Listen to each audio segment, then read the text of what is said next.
News insight के साथ मैं हूं आमिर ज़िया। मुल्क के बहुत से हिस्सों में यकीनन कड़ाकेदार सर्दी आ गई है, लेकिन पाकिस्तान का सियासी पारा जो है मुसलसल बुलंद हो रहा है। पीटीआई की हुकूमत मुखालिफ सरगर्मियाँ अपनी जगह पर, लेकिन अब मदारिस रजिस्ट्रेशन के मामले पर मौलाना फजल रहमान साहब भी जो हैं खम ठोक कर मैदान में आ गए हैं। मौलाना का कहना है कि जी दीनी मदारिस से मुताल्लिक़ नया बिल उन्हें मंजूर नहीं।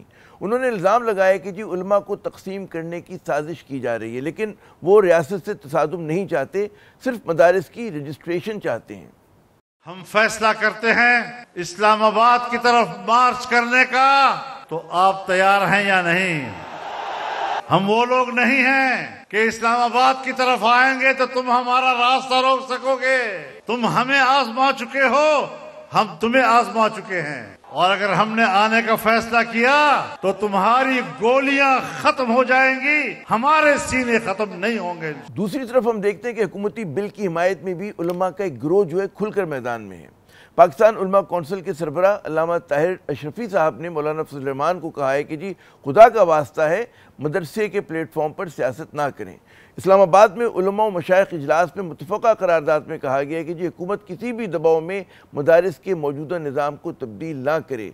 वैसे हुकूमत का कहना है कि जी मदारिस की रजिस्ट्रेशन का बिल जो है वो कानूनी पेचीदगियों के बायस जो है एक्ट नहीं बन सका।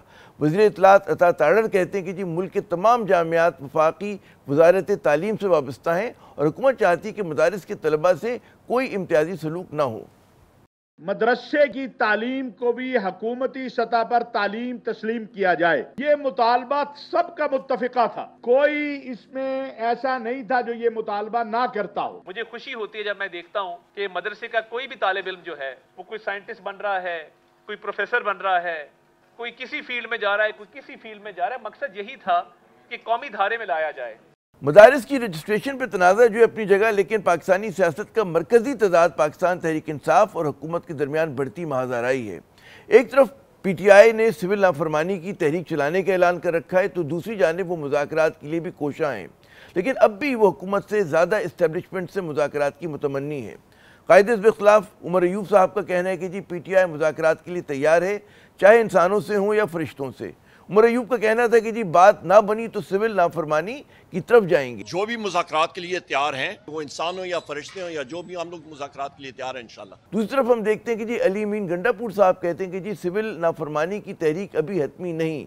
उन्होंने ये भी कहा कि पीटीआई पे पाबंदी लगाने की बातें करने वाले जो हैं अपनी औकात में रहे। देखो अपनी औकात में रहो, अपनी मैंडेट चोरी करके बैठे हो, जो औकात है उसमें रहो। औकात से जब बंदा बाहर निकलता है ना चादर जरा पाँव फैलाता है, तो ना चादर रहती है ना पाँव रहते हैं। यानी कि पाकिस्तान की सियासी हिद्दत में इस सर्द मौसम में भी कमी के कोई आसार नहीं। एक खबर जो पाकिस्तानियों के लिए बाइस तशवीश होनी चाहिए वो ये कि जी मुल्क भर में इंटरनेट की रफ्तार सुस्त होने के बायस फ्रीलांसर्स को मिलने वाले काम में जो है 70% तक कमी आ गई है।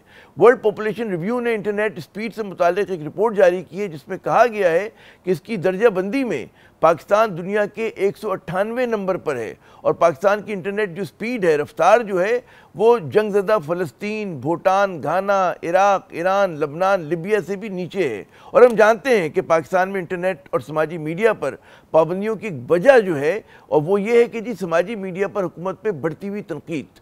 हुकूमत जो है अवामी रद्दमल पर तो शाकी है, इसके खिलाफ इक़दाम भी कर रही है, लेकिन इस तनकीद की वजूहात दूर करना इसके एजेंडे पर नज़र नहीं आ रहा।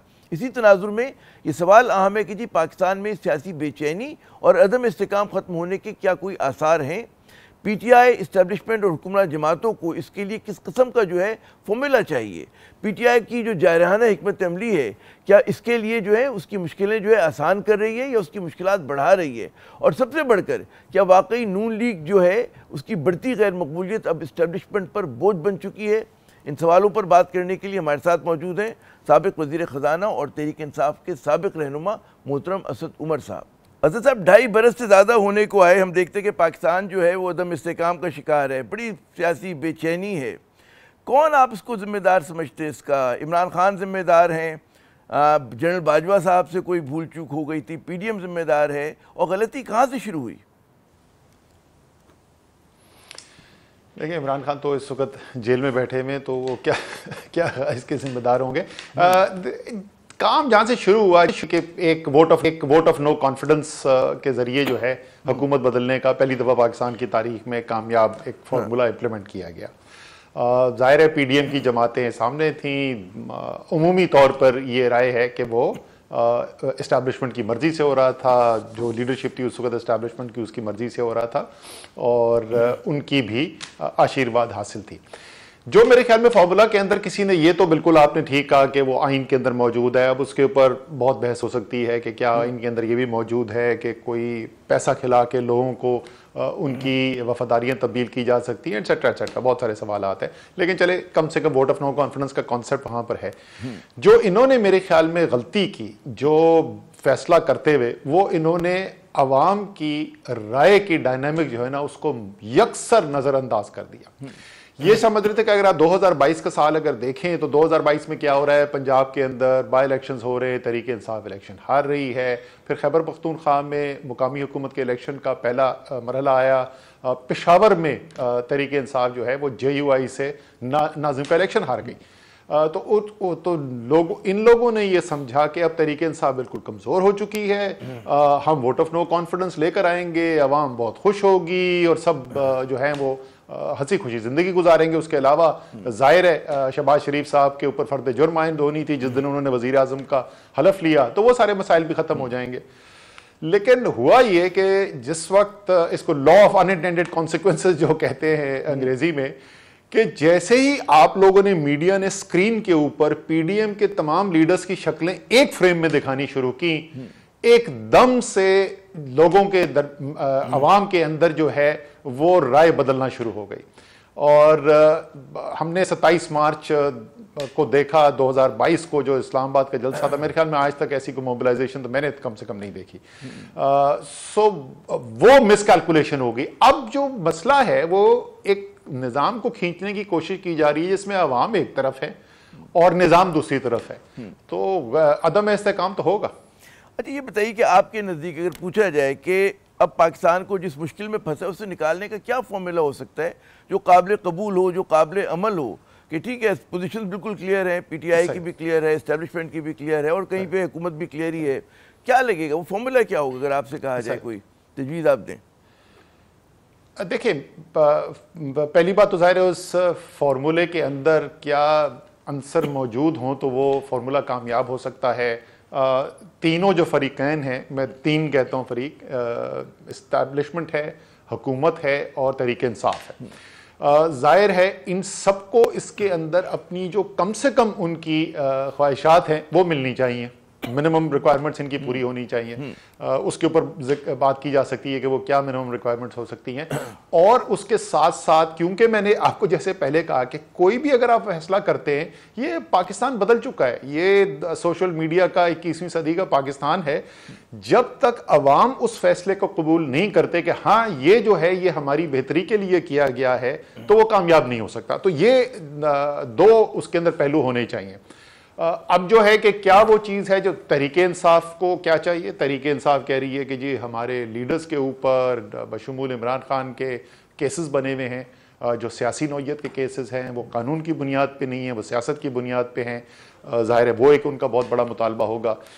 उनका मानना ये है और ज़्यादातर पाकिस्तान का मानना ये है कि 8 फरवरी को पाकिस्तान के अवाम ने उनको वोट दिया, तो उनकी जो मैक्सिमम डिमांड है वो ये होगी कि जी आप ट्रिब्यूनल्स के तहत फॉर्म 45 के बुनियाद के ऊपर फैसले करवाएं, हुकूमत हमें दें और मसला हल हो जाएगा। लेकिन मेरे ख्याल में वो इस बात पे कॉम्प्रोमाइज़ करने को तैयार हो जाएंगे कि चलें एक नए इलेक्शन की तरफ चलते हैं। उस नए इलेक्शन की तारीख के ऊपर बहस की जा सकती है। वो इलेक्शन जो है 3 माह के अंदर करना है, वो इलेक्शन जो है वो 12 माह के अंदर करना है, उसके ऊपर बात की है। उस अरसे के अंदर यही हुकूमत रहेगी या एक लंबी इंटरिम गवर्नमेंट आएगी, वन ऑफ असेंबली से एक पास होगी रेजोल्यूशन, एक अमेंडमेंट एक दफ़ा के लिए, जिसमें 90 दिन से ज़्यादा का एक इंटरिम सेटअप की अप्रूवल दी जाएगी तमाम पार्टी की मुशावरत से, तमाम पार्टी की सपोर्ट से, या कोई ऐसी इंटरिम गवर्नमेंट फॉर्म कर दी जाएगी जो पार्लियामेंट के अंदर असेंबली में इस वक्त सारी सियासी जमातें मौजूद हैं, उनकी रिप्रेजेंटेशन हो, वो 3 महीने 6 महीने 8 महीने साल का जो भी अरसा है उसके अंदर वो वहाँ पर हो। इसी तरीके से अब हुकूमत को देखें कि वो क्यों ये माने। बहुत मुझसे सवाल लोग पूछते हैं कि यार हुकूमत ये क्यों माने, आप तो कह रहे हैं कि सीधा सीधा वो अपनी हुकूमत जो है वो इमरान खान के हवाले कर दे।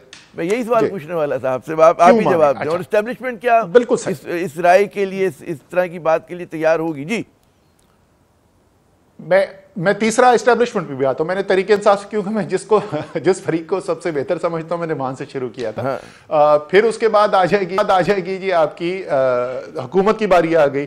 अच्छा, ये भी बड़ी मजे की बात है, सब लोगों का इस पे इत्तेफाक है कि हुकूमत तो क्यों मानेगी इसको, यानी सब इस बात को मानते हैं कि अगर आप आज इलेक्शन करा देंगे साफ शफाफ तो मुस्लिम लीग नून फारिग हो जाएगी। वरना तो हुकूमत को क्या है कि ठीक है जी, एक मुल्क के अंदर बहरान है, वो बहरान खत्म करने का हाल है, चलते हैं अवाम के पास। पहले भी 8 फरवरी को भी उन्होंने हमें वोट डाले थे, फिर वो हमें वोट डालेंगे, बल्कि हम तो जाके कहेंगे कि देखो ये मुल्क को नहीं चलने दे रहे, बार बार जो है ये एहतजाज करते हैं, मुजाहरे करते हैं, तो इस दफा हमें उससे भी ज्यादा वोट मिलेगा। लेकिन नहीं, ना ये मुस्लिम लीग नून वाला कोई कह रहा है, ना कोई सियासी मुबस्सिर ये कह रहा है। लेकिन देखें, थोड़ा सा आपको दूरअंदेशी से काम लेना पड़ेगा। आप मेरे आमिर जाके टीवी प्रोग्राम देख लें अप्रैल, मई, जून, जुलाई 2022 के, ये मैं अभी बात नहीं कर रहा, 2022 के। मैं उस वक्त कहता था पीपल्स पार्टी को इससे फर्क नहीं पड़ेगा, लेकिन ये जो सियासत अब कर रहे हैं, अगर अभी आपने इलेक्शन ना कराए और ये इन्होंने हुकूमत खींचने की कोशिश की जिसको अवाम मुस्तरद कर चुके हैं, मुस्लिम लीग नून अपनी सियासत दफनाने के लिए जा रही है। उसका नतीजा आप 8 फरवरी को देख चुके हैं। अगर अभी भी इन्होंने बजिद होकर और इसको खींचने की कोशिश की तो काबू आ गया, इमरान खान और तहरीक इंसाफ को हमने दबा दिया है और अब हम हुकूमत क्यों छोड़े, तो वो अपनी अगली नस्ल जो है क्योंकि तो खानदान की पार्टी है, मरियम की उम्र जो है शायद अभी 50 साल भी नहीं है, उन्होंने अगले 20, 25, 30 साल सियासत करनी है, तो ये अगले 6 माह के लिए, अगले 2 साल के लिए, वो अगले 30 साल की अपनी सियासत तबाह बर्बाद कर रहे हैं। तो मेरे ख्याल में मुस्लिम लीग को जरूर बनता है, सिर्फ उनके जहन में एक सवाल जरूर होगा, क्या इमरान खान इंतकाम लेंगे, क्या सबको जेलों में डाल दिया जाएगा, और जो भी फॉर्मूला उसके अंदर बनेगा उसके अंदर ये एश्योरेंस का कोई ना कोई तरीका जरूर निकालना होगा कि इंतकामी कार्रवाई ना हो सके, न सिर्फ कमिटमेंट हो बल्कि उसकी गुंजाइश भी ना हो। अब आ जाए एस्टैब्लिशमेंट के ऊपर। देखिए, एस्टैब्लिशमेंट जो है वो इस वक्त एक, पहले भी कहते थे, हमारी हुकूमत भी थी, उस वक्त भी आप लोग सब कहते थे कि हाइब्रिड रिजीम है, अब लोग कहते हैं कि हाइब्रिड प्लस रिजीम है। लेकिन इस हाइब्रिड रिजीम के अंदर कुछ इख्तियार जो है, या बहुत सा इख्तियार जो है वो एस्टैब्लिशमेंट के पास है, लेकिन कुछ जिम्मेदारी सियासी पार्टीज के पास भी है। सियासी पार्टी जो है इस वक्त, उनका जो पार्टनर है मेन अपनी मुस्लिम लीग नून, वो अपनी सियासी जिम्मेदारी पूरी करने से कासिर है, वो उनकी सियासत मुकम्मल तौर पे नाकाम है, और जो अवाम के अंदर उनके खिलाफ राय है वो तमाम बोझ भी इस वक्त एस्टैब्लिशमेंट ने उठा लिया है। तो इस सूरत हाल से बाहर निकलने के लिए मेरे ख्याल में एस्टैब्लिशमेंट का भी इंटरेस्ट होगा। सवाल फिर वही आ जाएगा कि इमरान खान इंतकामी कार्रवाई तो नहीं। पहली बात तो यह है कि मेरे ख्याल में एस्टैब्लिशमेंट इतनी ताकतवर है, कल भी थी, आज भी है, कल भी होगी, तो कोई वजीर आजम इंतकामी कार्रवाई कर भी नहीं सकता। लेकिन उसके अलावा जो कोई भी उसकी अरेंजमेंट करने की कोशिश की जा सकती है वो जरूर की जाए। आखिरी फरीक जिसका मैं खास तौर पर जिक्र करूंगा वो पीपल्स पार्टी है। मुझे जो पीपल्स पार्टी के लिए तो सबसे ज्यादा इंटरेस्ट लगता है इसके अंदर, देखिए उनके पास अभी भी वफाक की हुकूमत नहीं है, उनके पास एक सूबे की हुकूमत है ना। और आमिर, आप भी कराची को जानते हैं, आप सिंध को जानते हैं। फरवरी 8 के इलेक्शन के अंदर पीपल्स पार्टी एक्चुअली हकीकतन सबसे ज्यादा सीट जीत कर आई है सिंध के अंदर। तो वफाक में उनकी हुकूमत अभी भी नहीं है। अगर दोबारा भी इलेक्शन होता है तो सिंध की हुकूमत उनको फिर भी मिल जाएगी। सिर्फ फर्क क्या होगा, इस वक्त वो पीपल्स पार्टी के वोट्स की बुनियाद के ऊपर एक इंतहाई गैर मकबूल हुकूमत जो है वो वफाक में बैठी हुई है, उसका सारा बोझ जो है वो भी पीपल्स पार्टी उठा रही है। ठीक है, अगर बिलफर्ज ये इलेक्शन की तरफ आप चले जाते हैं, इलेक्शन होता है, वफाक में तरीके इंसाफ की हुकूमत बनती है, सिंध में फिर हुकूमत बनती है पीपल्स पार्टी की, मेरे ख्याल में पीपल्स पार्टी की लॉन्ग टर्म सियासत के लिए बेहतरीन लोग लीडर ऑफ ऑपोजिशन वो बनेंगे। इस वक्त जो सूरत हाल है, जितनी अभी भी 8 फरवरी को ज्यादा सीट्स तो पीपल्स पार्टी जीत के आई ना, लीडर ऑफ ऑपोजिशन वो होंगे। पंजाब उनको सियासत, जो उनकी सियासत पिछले 20 साल से खत्म हुई है, उनको अपनी सियासत शुरू करने का इससे बेहतरीन मौका नहीं मिल सकता। हमेशा हुकूमत की मुखालफत होती है। मुस्लिम लीग नून जितनी बुरी तरीके से मुतासर हो चुकी है, पीपल्स पार्टी की लिए ओपनिंग होगी कि तहरीक इंसाफ के खिलाफ ऑपोजिशन का रोल वो अदा करें। असद साहब, आप वाहिद सियासतदान या मुबस्सिर या तज़कियाकार नहीं है जो ये कह रहे हैं कि जी नून लीग की गैर मकबूलियत का जो बोझ है वो बहुत ज़्यादा एस्टैब्लिशमेंट ने उठाया हुआ है, पीपल्स पार्टी भी उसमें एक सहारा बनी हुई है। फिर यहाँ पे एक बड़ा सवाल होता है कि जी ठीक है, क्या इस बात के एहसास इस्टेब्लिशमेंट को नहीं नज़र आ रहा, उसको नज़र नहीं आ रहा है कि जितना जो क्राइसिस बढ़ रहा है, मुल्क का बुहरान बढ़ रहा है, और उसमें हम देखते हैं कि फिर हदफ तनकीद हमारे वो इदारे बन रहे हैं कि जिन पर तनकीद नहीं होनी चाहिए, जिनको गैर मुतनाज़ा होना चाहिए। तो इस बात का इदराक, एहसास आपको नज़र नहीं आ रहा, या आप समझते हैं कि कल को नून लीग वाकई डिस्पेंसिबल हो जाएगी?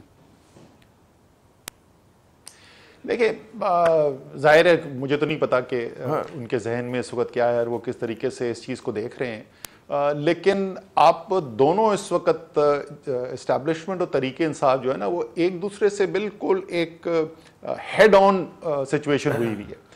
तो उस सूरत हाल के अंदर जो आप फैसले करते हैं, वो फैसले ज़रूरी नहीं है कि एक आपका या मेरे जैसा गैर जानिबदार मुबस्सिर जो तजवीज़ देगा वो उसी तरीके से आप सोच रहे हो। लेकिन जैसे मैंने कहा, आप जाते होंगे, आपकी मीटिंग्स होती होंगी, आप ये सवाल ज़रूर पूछिए उनसे कि ये बोझ जो है वो क्यों उठा रहे हैं। अरे ये दिलचस्प, ठीक है, ये बिल्कुल सवाल बनता है और बिल्कुल पूछना भी चाहिए।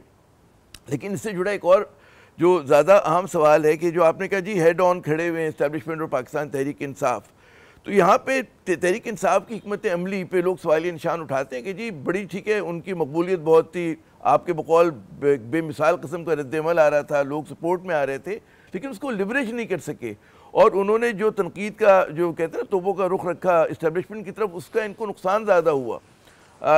ये आप ये जो मफरूज़ा है या ये जो दावा है, आप किस तरह से देखते हैं कि क्या पीटीआई अगर सिर्फ फोकस करती नून लीग पर, पीपल्स पार्टी पे, तो इतना उसका दूरियां पैदा ना होती इस्टेब्लिशमेंट से? देखिए, मेरी राय तो इसके अंदर जो है वो पहले से पब्लिक मेरी ओपिनियन है। मेरे ख्याल में हमारी जो तहरीक इंसाफ की हिकमत अमली थी, उसमें तब्दीली की ज़रूरत थी।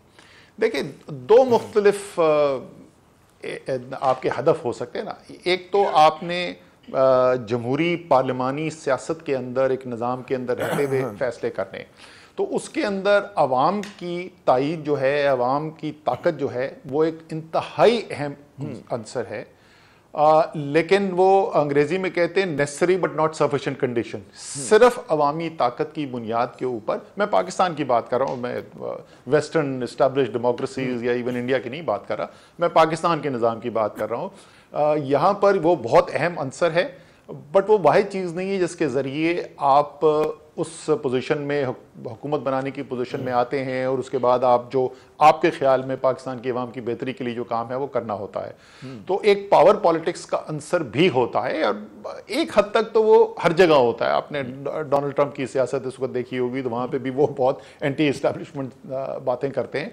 सो मेरे ख्याल में वो जो है वो एक मिसिंग पहलू है, और तहरीक इंसाफ जो है वो अगर अपनी स्ट्रैटेजी को थोड़ा दोबारा, हदफ को नहीं, अपना नस्बुल ऐन को नहीं, उसको ज़रा सा दोबारा देखे, तो शायद ज़्यादा कामयाबी हासिल हो सकती है, पार्टी के लिए भी और खान साहब के लिए भी उससे बेहतरी हो सकती है। लेकिन अगर ये फैसला, लेकिन अगर आपका ये फैसला है आमिर, अगर आपने फैसला किया कि आप इनकलाब लेके आना चाहते हैं, इस निज़ाम को मानते ही नहीं, तो फिर एक मुख्तलिफ सियासत है। लेकिन मुझे वो क्लैरिटी नहीं नजर आती। कभी मुझे लगता है फैसलों से एक तरफ है, कभी फैसले से लगता है कि दूसरी तरफ जा रहे हैं। असद उमर साहब से हमारी गुफ्तगू का सिलसिला जारी है नाजरीन, लेकिन यहाँ पे वक्त हुआ एक वक्फे का, हमारे साथ रहिएगा। एक ज़माना था जब आप हुआ करते थे पीटीआई में, एक ही बात होती थी कि जी एक सफ़े पर हैं इस्टेब्लिशमेंट और पाकिस्तान तहरीक इंसाफ।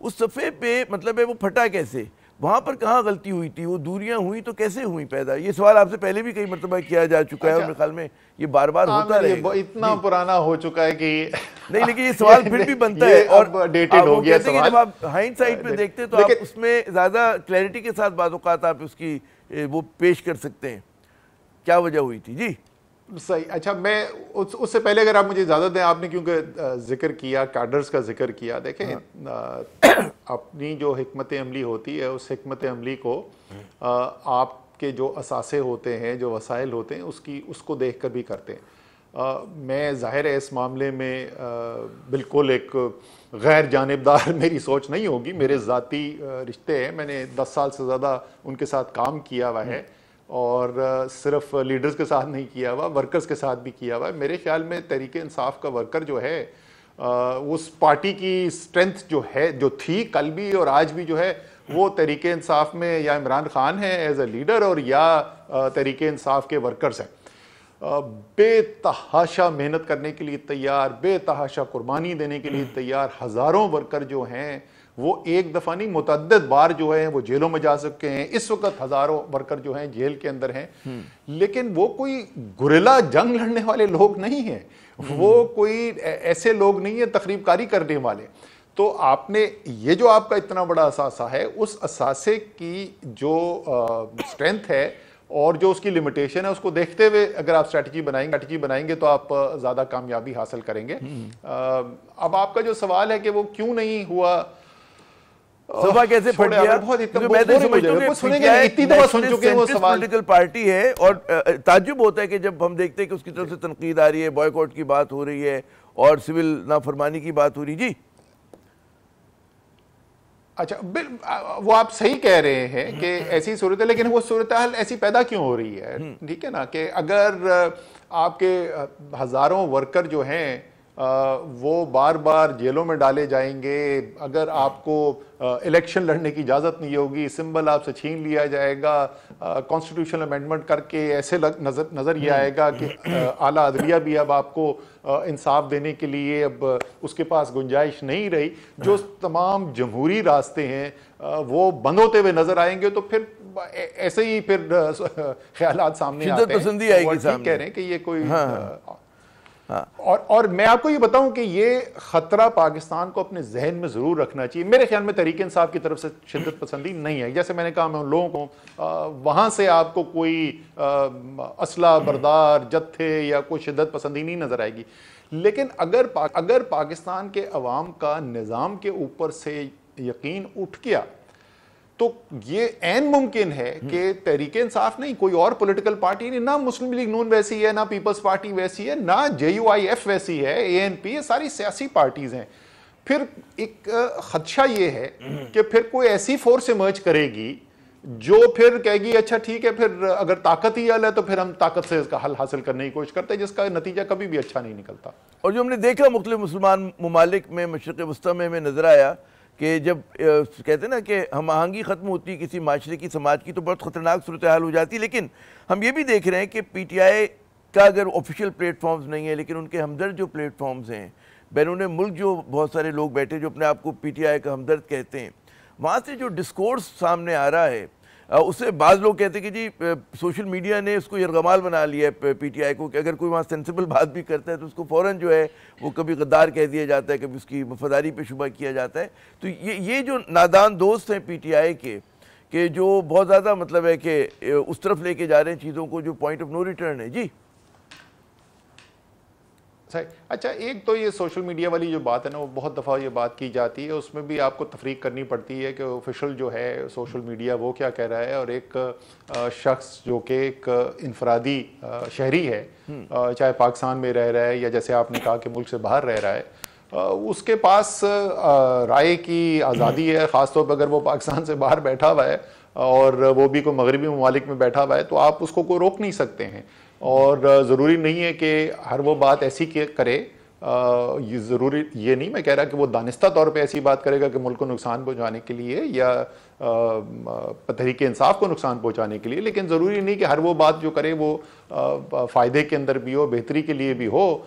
उसका पूरी की पूरी फिर जिम्मेदारी डाल दी जाती है पार्टी की लीडरशिप के ऊपर, वो भी मेरे ख्याल में थोड़ा सा उसको देखने की ज़रूरत है। लेकिन असल चीज़ जो है ना, अब देखें, आप जब जाते हैं डॉक्टर के पास तो डॉक्टर आपको बुखार आपका कम करने के लिए पैनाडोल तो दे देगा, लेकिन साथ वो तशखीस करने की कोशिश करता है कि आपको बुखार हुआ क्यों। आप बुनियादी जड़ पे पहुंचने की कोशिश करते हैं ना।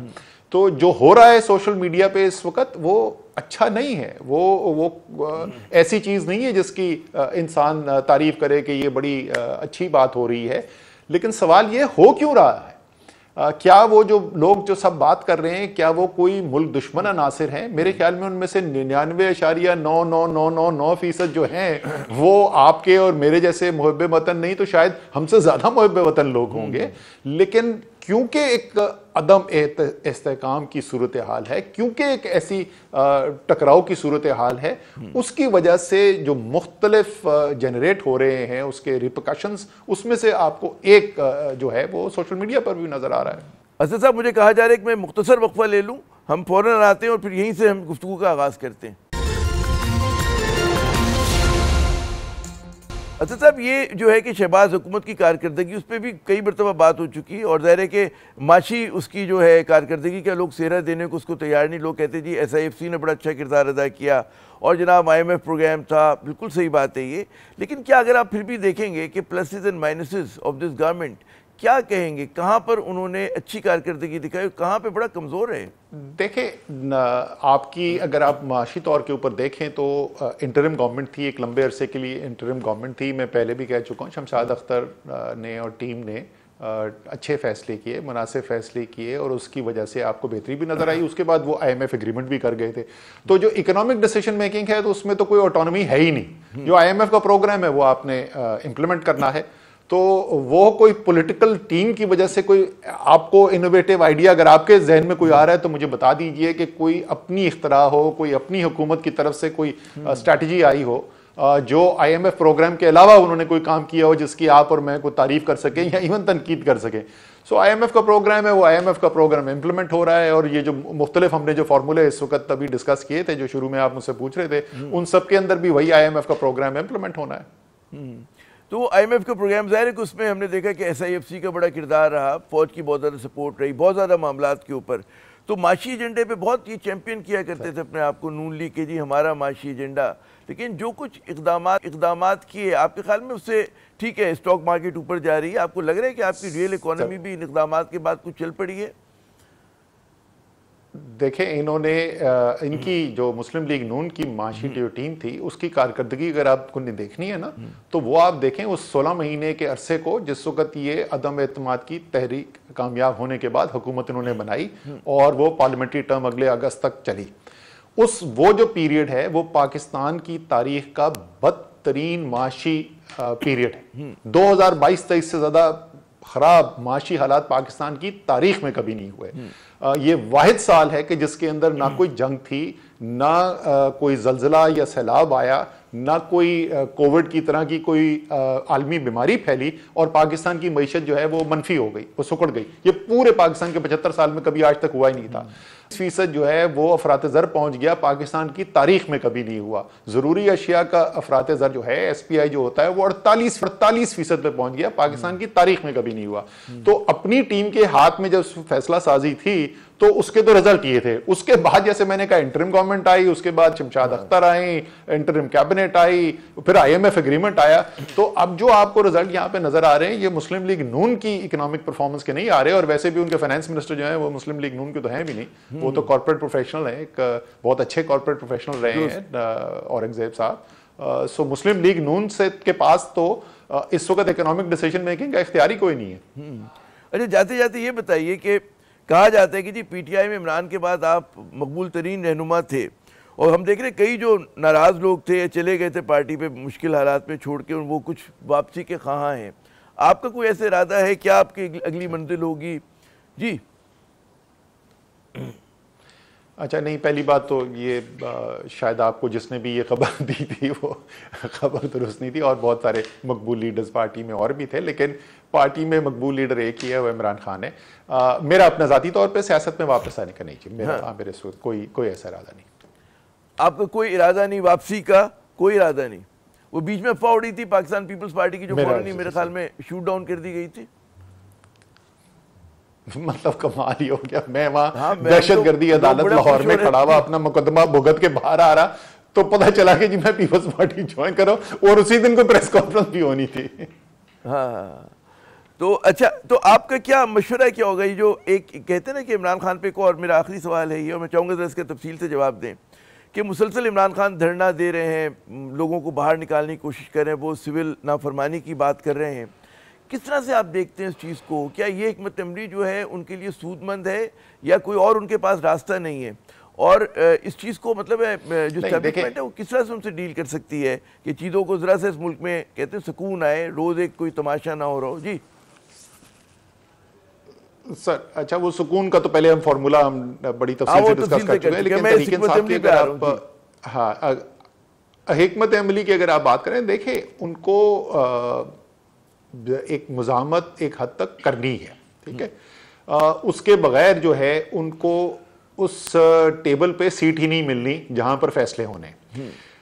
मसला जो मुझे नजर आता है, और मैं ज़ाहिर है बाहर से देख रहा हूं, तो हो सकता है कि मेरी इंप्रेशन जो है वो दुरुस्त ना हो, लेकिन बाहर से मुझे देखने में ये लगता है कि हम वो वाला पार्ट तो पूरा हो जाता है, एक अवाम में मकबूलियत है इमरान खान की, खैबर पख्तूनख्वा में कम से कम ये स्पेस मौजूद है कि वहाँ पर अपने हुकूमत है, तो लोग जमा भी हो जाते हैं बड़ी तादाद के अंदर, अवाम आ भी जाती है, फिर जब वहाँ से खैबर पख्तूनख्वा से आते हैं तो साथ पंजाब वाले, इस्लामाबाद वाले भी एक हद तक उसके अंदर शामिल हो जाते हैं। लेकिन लोग मोबिलाइज ये 2 दफा हो चुका है पिछले 2 महीने के अंदर। अक्टूबर के शुरू में भी ये हुआ था और फिर नवंबर के आखिरी हफ्ते में दोबारा हुआ, एक बड़ी तादाद के अंदर लोग जमा हो गए। लेकिन मुझे लगता है कि एक हिकमत अमली में वो क्लैरिटी नहीं है कि अच्छा जब हम ये प्रेशर क्रिएट कर देंगे तो उस प्रेशर से हमें एक सीट मिलेगी उस टेबल पे जहां पे नेगोशिएशन होनी। वो नेगोशिएशन कैसे करनी है, किसने करनी है, किन पॉइंट्स पे करनी है, फैसला साजी कैसे करनी है, उसके ऊपर फिर मैं दोबारा कहूंगा, एम्फसाइज करूंगा, बाहर से बैठ के, मुझे दूर से बैठ के लगता है ऐसे, वहां पे मुझे कोई इबाम नजर आता है। क्योंकि आखिरकार देखें सारे पाकिस्तान को ये किसने सबक बावर कराया था कि जब जंगें भी होती हैं तो आखिर में जो है वो फैसला जो है वो डायलॉग से ही होता है, वो आखिर में फैसला नेगोशिएशन से ही होता है। वो इमरान खान ने सबको बताया ना, और वो तालिबान के जो था उसके कॉन्टेक्स्ट में वो बात करते थे। तो चाहे जितनी भी मुज़ाहमत हो, आखिर में फैसला जो है वो फैसला बंदूकों से तो तहरीक इंसाफ ने नहीं करवाना, वो आखिर में फैसला फिर कैसे होगा, वो फैसला होगा नेगोशिएशन के जरिए। और उसके अंदर जो एक तब्दीली, जो अभी लेटेस्ट मुझे जो स्टेटमेंट्स आए, आज एक में पढ़ा था, पता नहीं उसने कहा या नहीं कहा, लेकिन बड़ी मजेदार चीज मैंने पढ़ी कि उमर अयूब ने कहा है चाहे इंसान हो या फरिश्ते हम उनसे बात करने को तैयार हैं। तो अगर उनका इशारा यह है कि चाहे सियासी पार्टीज हों या इस्टेब्लिशमेंट हो तो उनसे हम बात करने को तैयार हैं, तो बहुत ही खुशाइन स्टेटमेंट है। 1.5 साल से मैं ये कह रहा हूं, और मैं आपको बताऊं ये जो अडियाला में जब मैं था वहां पे मैंने पैगाम भिजवाया, वहां से मैंने, इमरान खान तो 2 दिन के बाद बाहर आ गए थे, हम लोग अडियाला में थे, कोई कोट लखपत में थे, तो मैंने अडियाला से पैगाम पहुंचाया था इमरान खान को कि इस वक्त ये मौका है कि फौरी तौर पे इनिशिएट किया जाए और निगोशिएशन के लिए बातचीत शुरू की जाए। बिल्कुल सियासी पार्टीज के साथ बैठ के बातचीत करनी चाहिए, और अगर ये होगी, जैसे मैंने कहा, मुझे तो नजर आता है सब फरीकैन के अंदर मुझे इंटरेस्ट नजर आता है कि कुछ ना कुछ सबके लिए बेहतरी हो सकती है अगर ऐसा एक निगोशिएटेड डायलॉग हो। निगोशिएटेड डायलॉग होना चाहिए। बहुत बहुत शुक्रिया असद उमर साहब, आपने अपना कीमती वक्त दिया। नाज़रीन, टेक अवे यही है कि आगे बढ़ने का जो वाहिद रास्ता है वो मुज़ाकरात है, और मुज़ाकरात जितनी जल्द हों और जितनी जल्द मतलब है कि लोग टेबल पे बैठें और चीज़ों को हल करें, उतना ही पाकिस्तान के लिए अच्छा है।